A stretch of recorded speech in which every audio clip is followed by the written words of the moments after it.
তো বন্ধুরা, আজকে আমি একটা নতুন প্রোডাক্টের আনবক্সিং করতে চলেছি। তো প্রোডাক্টটা হচ্ছে 5 লিটারের প্রেসার কুকার, কোম্পানি হচ্ছে পিজিয়ন। তো এটা আমি ফ্লিপকার্ট থেকে কিনেছি গতকালই।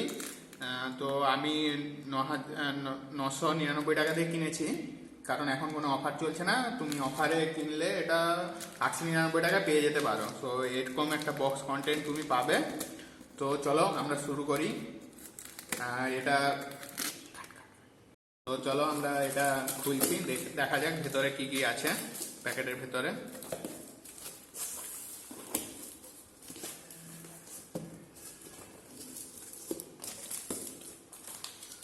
তো প্রথমে একটা বুকলেট পাবে এরকম। তো এখানে লেখা রয়েছে 5 বছরের ওয়ারেন্টি। এটা স্পেশালি ইন্ডাকশন বেস। তো তুমি এটা ইন্ডাকশানেও ইউজ করতে পারো বা নর্মাল গ্যাসেও ইউজ করতে পারো। আমরা এটা ইন্ডাকশানে ইউজ করবো বলে স্পেশালি আমরা ইন্ডাকশান বেস কিনেছি, তো যাতে তাড়াতাড়ি খাবার টাবার তৈরি হয়ে যায়। তো এটা ওয়ারেন্টি কার্ড, আর এটার ওয়ারেন্টি হচ্ছে 5 বছর। আর এখানে কিছু টেকনিক্যাল টার্ম দেওয়া রয়েছে, সব কিছু প্রতিটা পার্টসে কি করে ইউজ করতে হবে, সেফটি ইনস্ট্রাকশন রয়েছে, ঠিক আছে। আর কিছু কন্ট্যাক্ট ইনফরমেশান দেওয়া রয়েছে কাস্টমার কেয়ার সাপোর্টের জন্য। আর এখানে সেফটি ইনস্ট্রাকশন দেওয়া রয়েছে, এটা তোমরা পড়ে নিও ইউজ করার প্রথমে। তো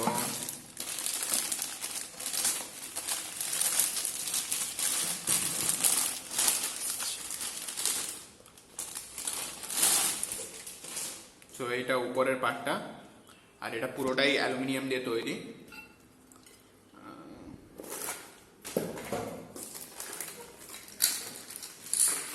এটা দেখলে এখানে রিবনটা রয়েছে, ঠিক আছে, পিজিয়ন ব্র্যান্ডিং আছে।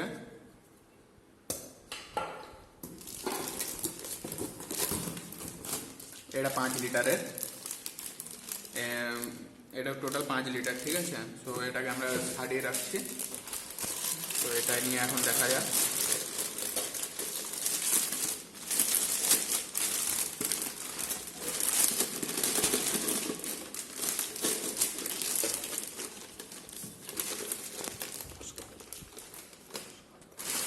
মেন বডি, তো এটা ইন্ডাকশন টাইপের প্রেসার কুকার, সেই জন্য পিছনে এটা ইন্ডাকশন। তো এটা তোমরা ইন্ডাকশনে ইউজ করতে পারো বা হচ্ছে নর্মাল গ্যাসে ইউজ করতে পারো। লেখা রয়েছে 5 litre, made in India, pigeon কোম্পানির, ঠিক আছে। আর সঙ্গে এতগুলো অ্যাক্সেসারিজ রয়েছে। সো এক একটা দেখছি অ্যাক্সেসারিজের মধ্যে। সো এটা হচ্ছে ওয়েট ভালভ, ওকে। আর এর মধ্যে দুটো হ্যান্ডেল রয়েছে, এটা সম্ভবত বডি হ্যান্ডেল, আর এটা হচ্ছে লিড হ্যান্ডেল, যেটা উপরে ঢাকনা, উপরে এই ঢাকনার সাথে যেটা থাকবে।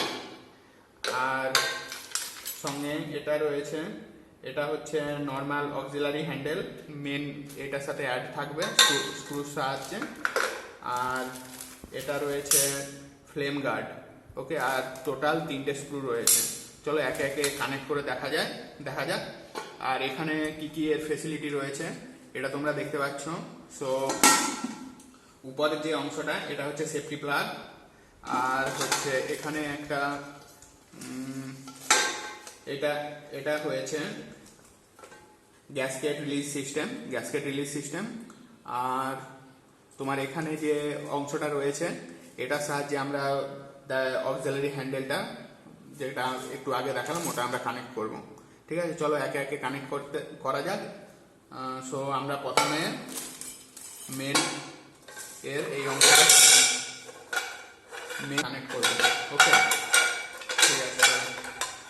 তো এটা হচ্ছে পিজিয়নের ব্র্যান্ডিং, দেখতে পাচ্ছ। তো আমরা এটা মেন বডির সাথে এটা এখন অ্যাটাচ করব। এটা বডি হ্যান্ডেল, ঠিক আছে। এর সাথে এই স্ট্রিপটা রয়েছে, এটার মাধ্যমে আমরা স্ক্রু ড্রাইভার দিয়ে, 3টে স্ক্রু ড্রাইভার ছিল, তার মধ্যে একটা এটা দিয়ে আমরা কানেক্ট করব, ঠিক আছে। এখানে ইন্ডিকেটর দেওয়া আছে উপরের দিকে, ঠিক আছে। এটা লেখা রয়েছে normal working pressure 1 kJa per centimetre square, okay. So আমরা এটাকে এখন স্ক্রু ড্রাইভার দিয়ে কানেক্ট করব। সো এই স্ক্রু ড্রাইভার দিয়ে আমরা এটা টাইট করে নিলাম। সো আমাদের বডি হ্যান্ডেলটা কানেক্ট হয়ে গেছে, ওকে। সো সো এটা আমরা বডি হ্যান্ডেলটা কানেক্ট করে দিয়েছি অলরেডি। তো আমরা এবারে এই যে অক্সিলারি হ্যান্ডেলটা এটা আমরা এর সাথে লাগাবো সেম প্রসেসে, সেম স্ক্রু দিয়ে, 3টে যে স্ক্রু ছিল তার মধ্যে একটা স্ক্রু দিয়ে এটাকে আমরা কানেক্ট করবো। সো এটা আমরা কানেক্ট করে স্ক্রু ড্রাইভার দিয়ে টাইট করে দিচ্ছি। দিলে এটা আমাদের আপাতত নিচের পোর্শনটা পুরো রেডি হয়ে গেছে। তো এটা বডি আটকালাম, এটা অক্সিলারিটা। এবার আমরা লিড অংশে যেটা আছে ওর সাথে যেটা লিড যে এটা রয়েছে লিড হ্যান্ডেলটা, এটা আমরা এর সাহায্যে এখানে এরকম করে আটকাবো। চলো তাহলে শুরু করা যাক। যে টোটাল 3টে স্ক্রু ছিল, লাস্ট স্ক্রুটা এটা এ করে এটা স্ক্রু ড্রাইভার দিয়ে আটকে নিচ্ছি। সো যেটা আমাদের লিড হেড ছিল, লিড হেডের এটা আমরা সেট করে দিয়েছি। সো ফাইনালি এটা ওয়েট ভালভটাকে সেট করে দিয়েছি। তা এখন আমাদের পুরো সিস্টেমটা রেডি হয়ে গিয়েছে। সো এইখানে একটা ফুটো রয়েছে, এটা হচ্ছে গ্যাস। সো আমাদের সবকিছুই পুরোটা লাগিয়ে ফেলেছি। এবার শুধুমাত্র আমাদের আটকানোর ব্যাপারটা জানতে হবে। তো এখানে আপনারা দেখতে পাচ্ছেন একটা তীর চিহ্ন রয়েছে। সো আপনাদেরকে মনে রাখতে হবে যে এই তীর চিহ্নটা এই হ্যান্ডেলের সাথে সমান্তরালে রেখে তারপর ওটাকে লক করতে হবে। তো এটা রাখার পরে এটাকে একটু প্রেসার দেবেন, যেহেতু পিছনে যে ভেতরে যে রাবারের ব্যাকেটটা আছে সেই জন্য ওটার একটু প্রেসার দিতে হবে, নাহলে হবে না। সোজা রেখে জাস্ট একটু প্রেসার দিয়ে একটু এইদিকে ঘুরিয়ে দিতে হবে ক্লকওয়াইজ ডিরেকশনে, দিলে এটা লক হয়ে যাবে। আবার খোলার সময় একটু প্রেসার লাগবে, একটু প্রেসার দিয়ে এটাকে আমি যেহেতু নতুন খুলে যাবে। সেম প্রসেসে আপনারা আবার করতে পারেন। মনে রাখবেন এই তীর চিহ্নটা যেমন এটা সমান্তরালে একদিকে থাকে, দিয়ে ক্লকওয়াইজ একটু ঘুরিয়ে দিলেই হয়ে যাবে। আমাদের ভিডিওটা ভালো লাগে তাহলে অবশ্যই লাইক করবেন, শেয়ার করবেন এবং আমাদের সাথে থাকবেন এবং আমাদের চ্যানেলটি অবশ্যই সাবস্ক্রাইব করবেন। এনকোয়ারি থাকে এই প্রোডাক্টটার ব্যাপারে অবশ্যই জানবেন। আর এই প্রোডাক্টটা আমি ফ্লিপকার্টের থেকে কিনে নিয়েছি। যদি আপনাদের দরকার হয় আমি নিচে ডেসক্রিপশন বক্সে এর লিঙ্কটা আমি দিয়ে দেবো। Thank you.